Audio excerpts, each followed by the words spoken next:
Hey guys, Yoda Code 43 here today with another car review for you.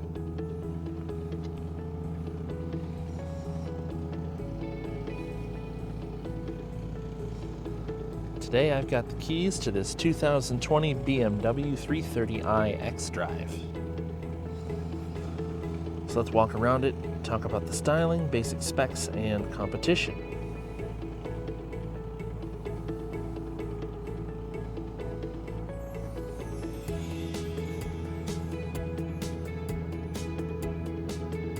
So the engine in the 330i is a 2-liter 4-cylinder turbocharged with 255 horsepower, 295 pound-feet of torque.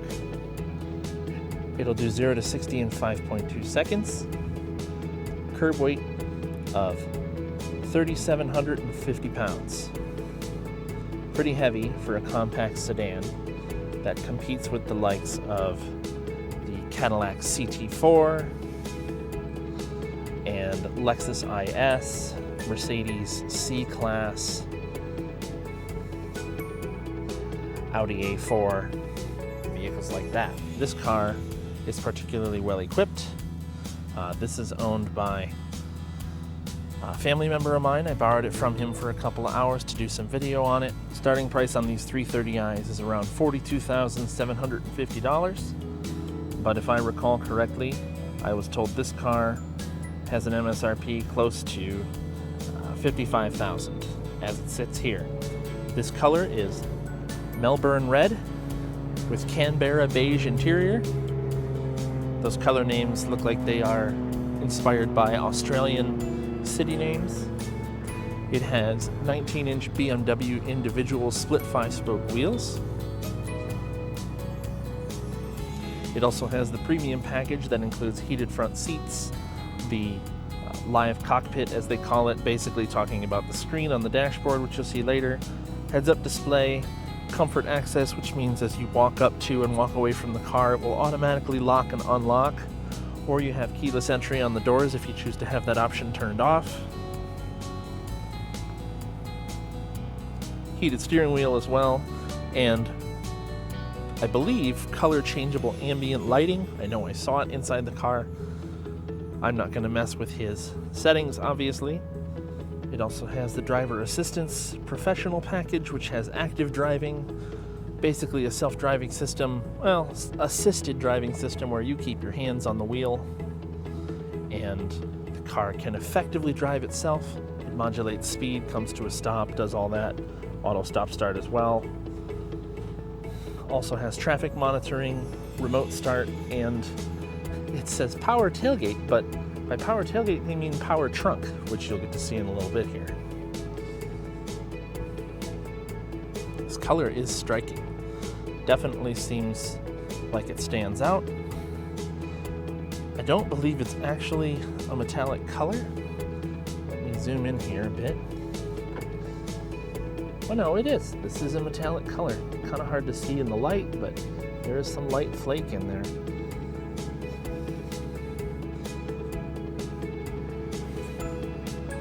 So, styling-wise, this generation I believe is new for 2020.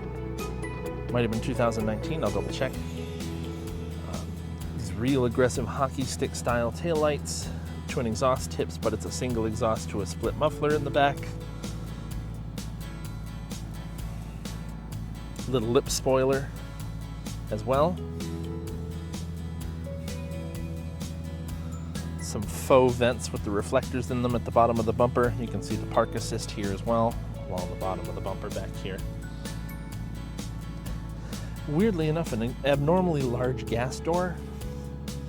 You could probably hear the car locking and unlocking as I walk around it. As I approach the doors, it recognizes the key. And so the mirrors are power folding, and they fold and unfold based on locking or unlocking the car. But like I said, the door handles themselves also have the ability to be touched on for locking and unlocking. This car also has a sunroof.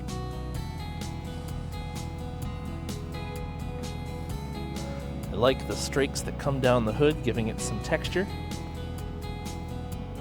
BMWs of the past few years have had the ones along the outer edge here, but the ones running down the center, or closer to the center, are, I think, unique to this generation. I like how they look. Large kidney grills, which are love 'em or hate 'em design. I like the headlight design though, with the little jut up in the middle there. And you can see the assisted driving sensor down below here as well. And then these are actual vents that pass through to the tires, probably to help with aerodynamics. Hard to see. There, now you can see through it. BMW crest, the blue and white prop up on the front of the hood. And then an interesting feature I noticed when I was washing it for him is that the center caps in the wheels always stay level. They have roller bearings in them, and when I hit them with water, they started to spin like crazy. But when you stop doing that immaturely, they level right out and they stay level while driving. Pretty cool feature, usually only reserved to vehicles like Rolls Royces and whatnot. These tires are 225, 40, 19 in the front. They're probably the same in the rear.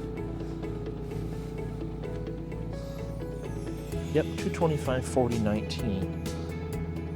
Large brakes front and rear, and you can also see where it says BMW individual on one spoke of each wheel.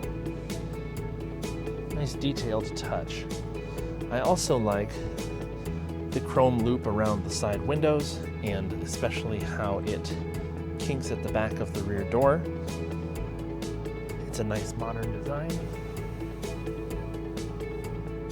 So now we'll go over the lighting. The controls are over here to the left of the steering wheel, and you can see it's a push button switch. You can have them completely off or on auto, so they are controlled by a rheostat that recognizes the amount of light. I'm going to turn them on for the purpose of this, as well as the flashers.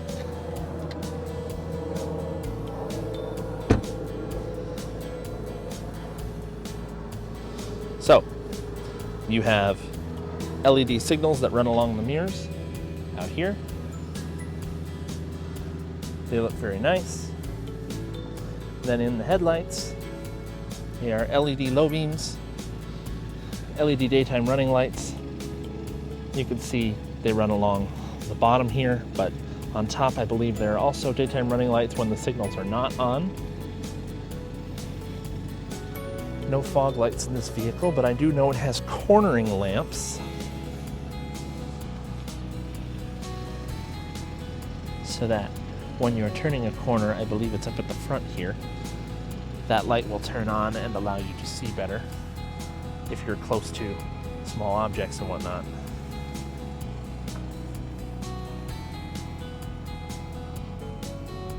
Then around back, also full LED. You can see the signals are the entirety of the taillights.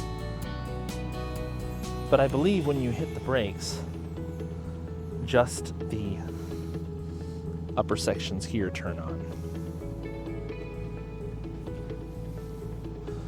Very nice appearing package. Then you can also see these are daytime running lights along the hockey stick shape that are lit at all times when the car is running. Next, we'll have a look under the hood.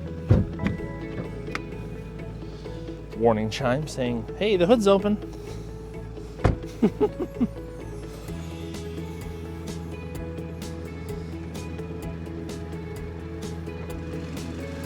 Hood struts.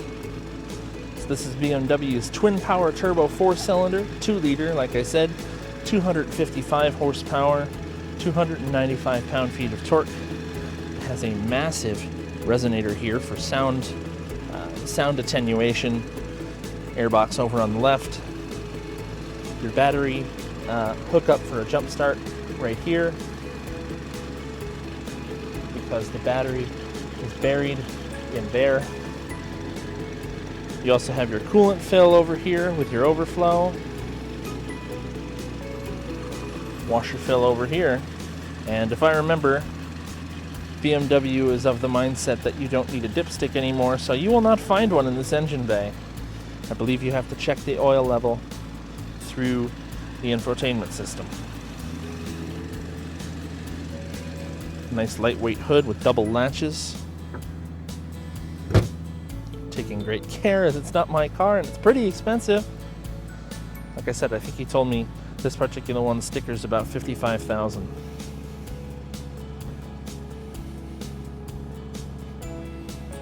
We'll have a look in the trunk here, which, like I said, is power operated. So you can see the release right here in the middle with your rear view camera here. You push the button, off it goes. I did nothing else. Very large trunk for a small car. Nice square space, so easy to load into. And then up here you have your buttons to operate it. I believe this will also lock the doors of the car. If you press it, this will close the trunk. Nice. I haven't seen a power trunk on a new vehicle of this class before. So now we will get to checking out the interior, starting with the back seat. Doors open nice and wide. They're a pretty strange shape. This is pretty much the edge of the glass, just with a rubber cover on it. Not too bad to get into. This is with my driving position. I can probably sit behind myself. I'll try it out in a minute here. Nothing of note on the door panels. This beige and black two-tone looks really nice though. Good storage in the doors. I believe this car just has the standard level audio system. I'm sure it's pretty great. We're gonna try and get in here.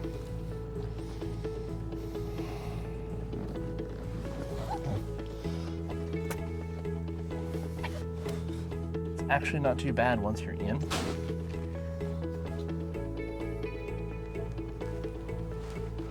My knees are touching the front seat, but not in an uncomfortable way. If I actually relax, I don't touch. You also have climate control vents for the rear seat with a full automatic climate control system for back here, as well as two USB-C charge ports at the bottom and a power point as well. You have seat back nets on both sides. These are actually hard plastic backing, so they'll survive a little bit better.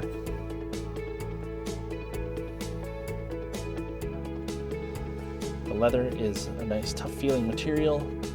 Not too soft, not too firm, has good texture to it.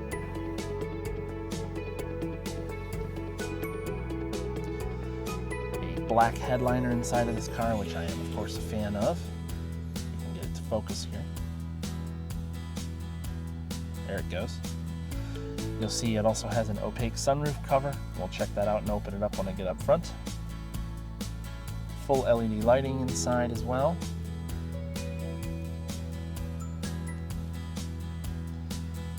Little view of the dash ahead of time before I get up there.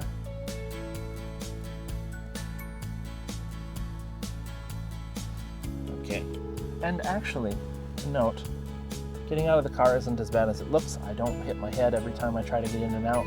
It has a higher line on the door than some vehicles in this class.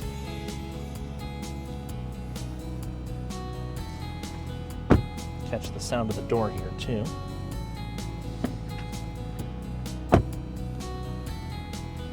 Then you also have your attachments for your roof rack up here. You pull out these little tabs and then you're able to stick one in there.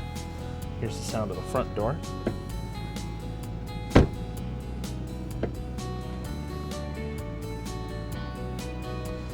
Front door, pretty basic controls. You have memory settings for two drivers in here. You also have your power folding mirror button, so you can fold them at any time, say going through a car wash or something like that. Storage for a cup down in the door as well, and then you have a nice remote trunk release down there.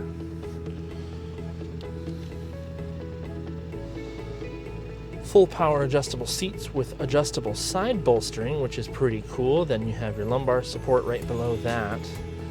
The seat design is very tidy. You have adjustable thigh support as well, which is amazing. One of my favorite things about BMW's sporty seats from today. These seats are a bit tight for me. I'm a big guy, but they are comfy otherwise. They are German firm, but comfy over longer driving spans. Steering wheel's a nice 3-spoke design.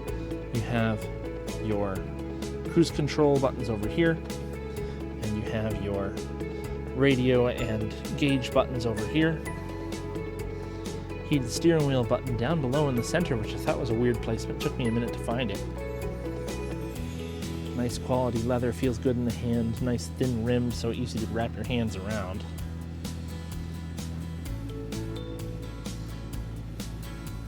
Now we will get in here.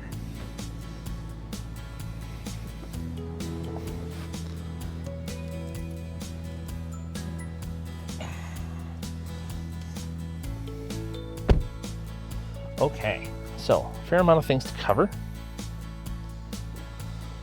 We'll start with the HVAC system here in the middle, which has hard buttons for everything, fully automatic dual zone in the front.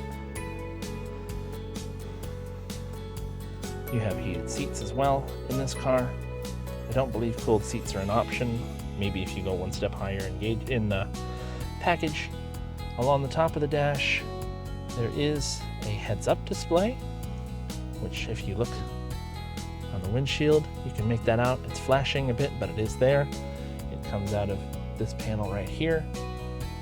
Large sound system speakers right here. I think there's 2 of them in there. And your defrost vents are mounted in the dashboard. There's this beautiful wood trimming that runs along the dash and is in the center console area as well.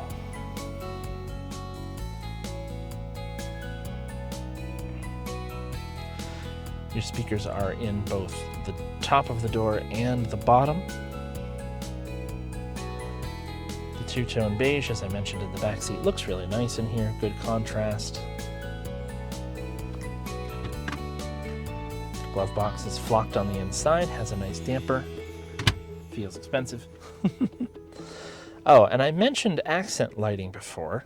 It may be really hard to bring up on camera, but it runs in this line between the chrome and the beige part of the dash. You can see there's a blue dim light in there that runs all the way across the dash underneath the HVAC here. Really wish my camera would focus. There it goes. It also runs down the chrome section at the front of the door here on both sides. Pretty interesting. Like I say, I'm pretty sure it's color changeable.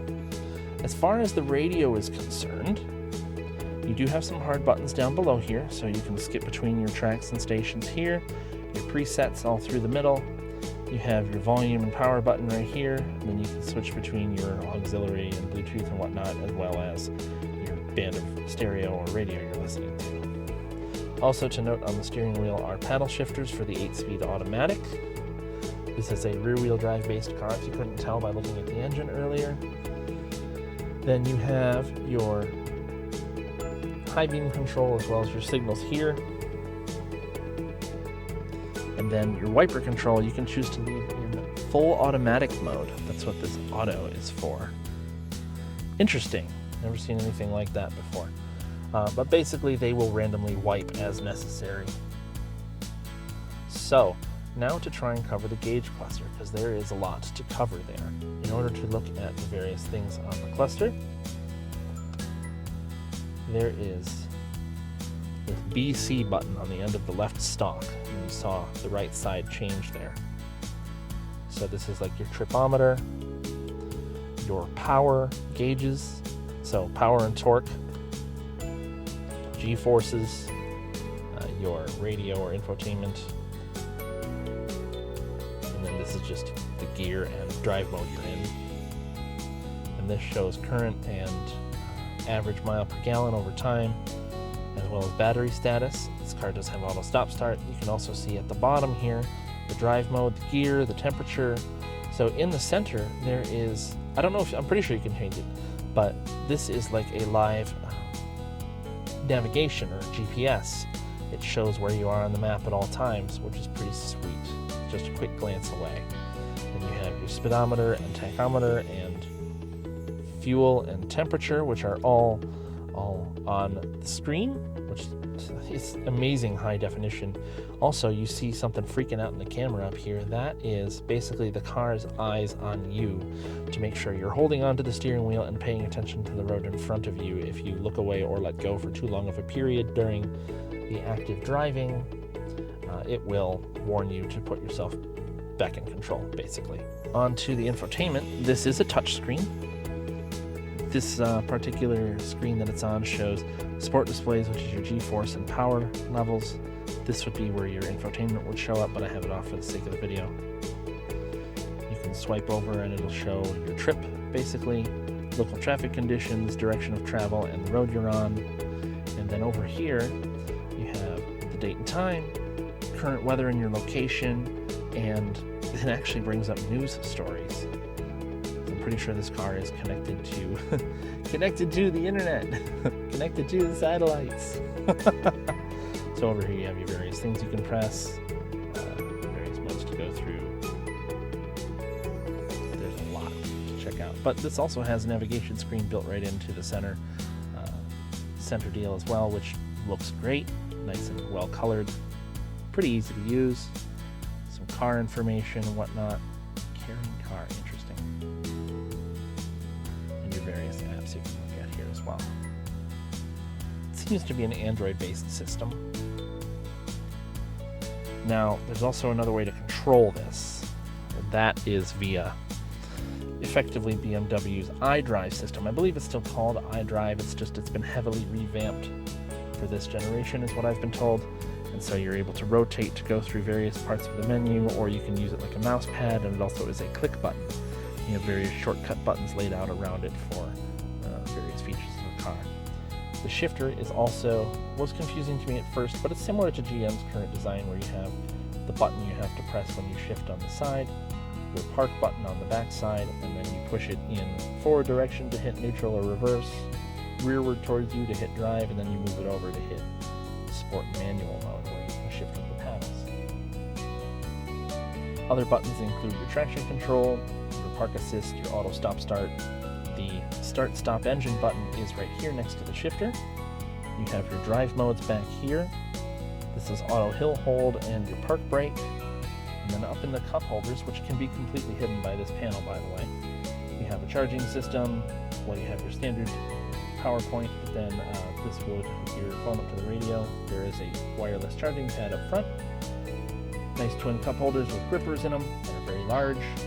And then he actually has a factory BMW accessory wireless charger in here. You set your phone on here and lean it against the back and it will start to charge. It does work with my iPhone and probably any other modern phones right now. I just want to cover this card real quick. This is the guy who I borrowed the car from. I wish my phone would focus. There we go. So he works for Grand Blanc Motor Cars here in Michigan. They sell Toyota, BMW, and Mercedes-Benz, as well as Sprinter vans. He works particularly with the BMWs, but I'm sure he can help you out with any of your needs with the other vehicles as well. And he was gracious enough to loan me his BMW for a couple of hours. So there's your information there. Only other thing to cover is the center console. Nice, large, well-placed armrest. Releases underneath the front. It's large inside.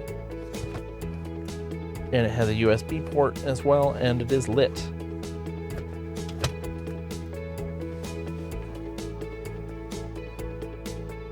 Other than that, I think we are ready to go for a drive as soon as I cover the key. So, nothing on the back side. The front side has your BMW logo in place of your lock button, unlock, trunk release, your panic alarm. I was told this has remote start as well, but I don't see that in the key. I wonder how that works. I'll have to ask him. We're going to go for a drive. Other things to note here in the interior are the overhead controls. Like I said, full LED lighting. These strakes here light up when you have these on at night. It's a pretty cool effect. You also have blue accent lighting from the top here. Your SOS button, your Bluetooth microphones are up top all the way around. Visors are well sized. They lit. And then you have the sunroof up here as well.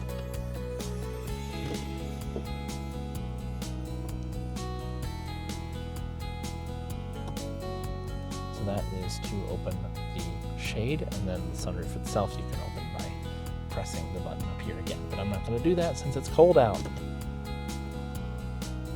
Fully automatic.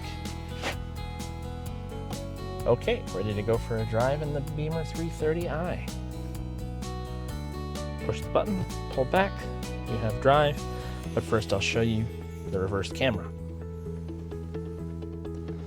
Now this car does not have 360 parking assist, but on the left you can see the camera and like the maximum angles you can turn at. It moves with your steering. If you watch the right side there, it also shows you roughly how the front end of the car is going to move as well. Interesting.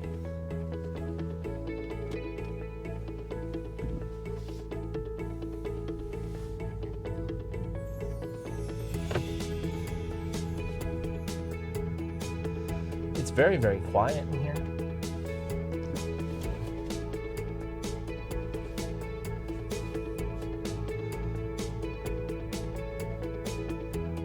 Can hardly tell what kind of engine is in it until you step on it. It's going to take me a minute to get out of this parking area.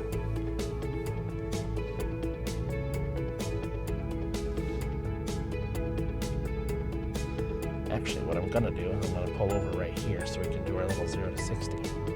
Auto stop start works very quickly, pretty seamlessly. Okay, we're going to go into sport mode, on the brake, on the gas.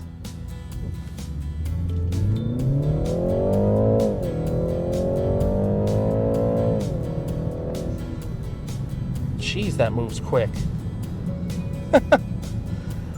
I mentioned it earlier on in the video.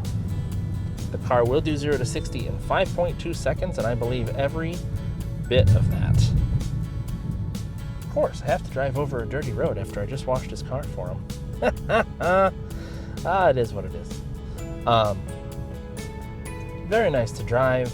I believe fuel economy is rated somewhere, I believe it's 25 and 34, or 25 and 33 for this turbo engine, which is amazing considering it's an all-wheel drive.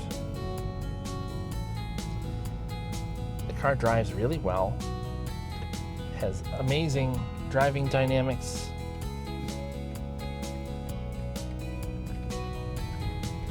Handles bumps pretty well. I mean, it's a small car with mildly stiff suspension, so you are going to hear some things, but nothing unwarranted. We live in Michigan where the roads suck. Overall, I really enjoy driving it though, and I like the sound of the engine. Even though I know it's piped in, it sounds great. It has great power whenever you need it. No, I did not kill that squirrel. He chose to run back and he's fine.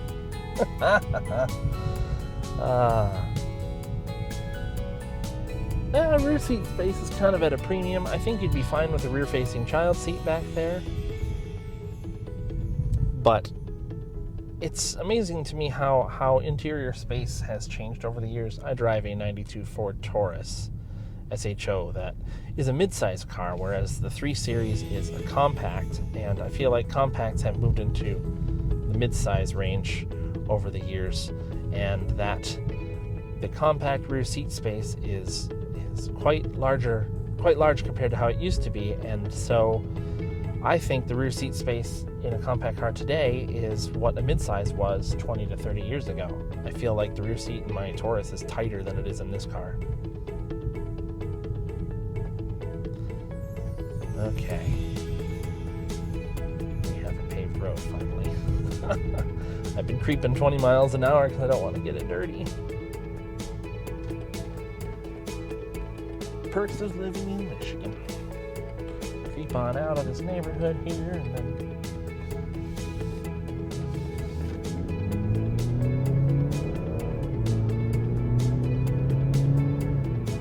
really like how this engine sounds. I don't care if it's fake. I think the sportier you can make a car sound, obviously people are going to drive it a bit harder, but maybe less chance that they're going to modify it. I'm not sure. Give people more fun options. That's what I say, and BMW is definitely doing that with the 3 Series. So, 2020 BMW 330i xDrive. You notice I have my sunglasses on today. It's nice to have sun in Michigan in January. It's been gray the last week here, so this is a welcome change. The car rides great, handles great. The seats are a bit snug for me, but I bet if I played with the bolsters, they would be better. I just don't want to mess with his stuff, obviously. His car, not mine. I love the color, the Melbourne red metallic. I even like the beige interior. I'm not normally one for light beige like this, but it's nice. The leather graining is pretty cool too. Like I say, pretty decent rear seat space. Visibility is about average for a typical sedan nowadays. The pillars are not too thick. Pretty easy to see around. Front visibility is good. Pillars are pretty thick up here though because they have airbags on them as well. Definitely would buy if I had the cash, but man, 55 grand is expensive. Not gonna lie. Even at the base price of 43, there's some other vehicles I'd probably buy for practicality's sake for the same money. Yeah, must be the dad in me that wants the practicality. I have my fun sporty cars as well to play with at home. That's why if I'm going to have a daily driver, it's going to be a practical one. Doesn't mean it can't be fun, like the Taurus Show is, but that's rusty and crusty and will have to disappear. Anyway, enough about my car. Hope you guys are enjoying my videos. Like, comment, subscribe, and suggest other vehicles you'd like to see on the channel. And hopefully we'll see you next time.